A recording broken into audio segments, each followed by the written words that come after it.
3,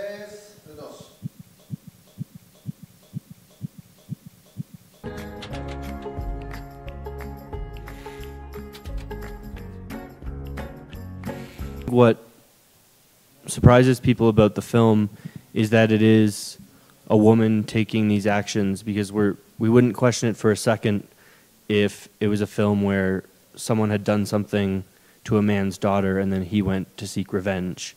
But because it's a woman, people watch it with this different lens for some reason, where they break it down so that it's less of an emotional decision and more of a calculated decision. There's the hyper-elevated revenge films, and we were asking that question of what would cause, like, the real women that we know to be driven to something like this. There's an unfair expectation, I think, that's put on women and mothers to be a better parent than a father. Where if he's right, if a man did this, it would be a powerful, courageous act to protect his daughter. But I think this film, when you see a woman do it, you become aware of the unfair expectation that's put on them, that this makes her a bad mother if she did this.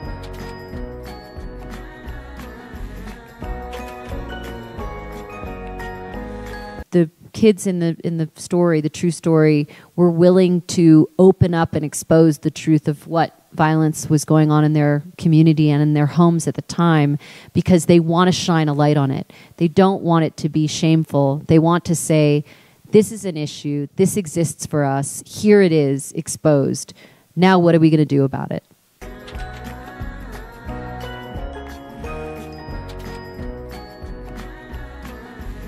I didn't think about film genres. I didn't think about any other films. I wasn't going back to other movies. I was going to life and to the experience of life. And that's how those Nora and Amy work as well. They go back to their lives. All of the things that happen, all of the anecdotes that happen to one of us three. So, no, we weren't kind of transforming genre. We didn't care about genre. There was no genre even anticipated. It was just a movie about what it is to be female right now, what it is to feel loss of a parent, what it is to be at odds with yourself.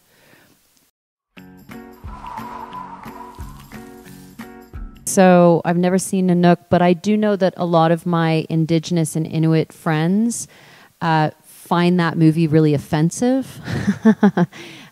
They think it was a sort of white person's depiction of the North. And one of the things that was really important to me in making the Grizzlies was to bring on Indigenous and Inuit partners to make sure that this film had a perspective from the North as strongly as the South, and that it wasn't just going to be a movie told by a white filmmaker. For me, it was really important to keep listening to the voices of the real kids that the story's based on, and make sure that I was honoring their voices and the town of Kugluktuk and the Indigenous perspectives. And then all the way through even editing, we kept taking the movie back up to Inuit communities in the Arctic, screening it for Indigenous people, getting their feedback, and I would go back into the editing room and make changes. I never think, though, that I have a good Patricia and a bad Patricia talking. I have voices in my head that say things that are in contradiction. So we didn't do one was good and one was bad. There was a lot of pressure when we were making the script and making the movie. They said, well, who's the good one? Who's the bad one? Say, but it doesn't feel like that. That's not what it feels like inside. So we rejected that. And we even rejected this, like, one is more extroverted and one is more introverted, or any binary kind of definition of the human mind seems far too simplistic. So we kind of wrote together. I wrote with the playwrights, and it was quite the film is very different from the play. We just wrote for one Cassandra, and then afterwards we divided up the scenes. The film looks at the line between justice and vengeance, because I think it tries to examine when you have to cross that line.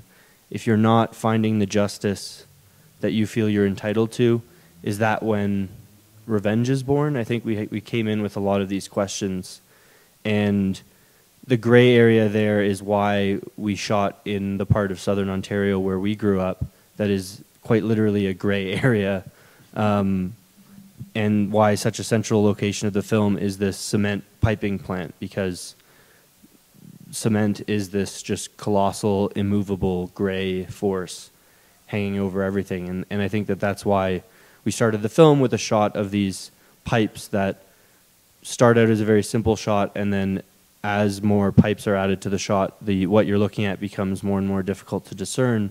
We wanted to kind of mirror the plot to that opening shot, where as new details are presented, things get more convoluted as to what is just and what is right and what is wrong, and most importantly, why that sometimes doesn't matter.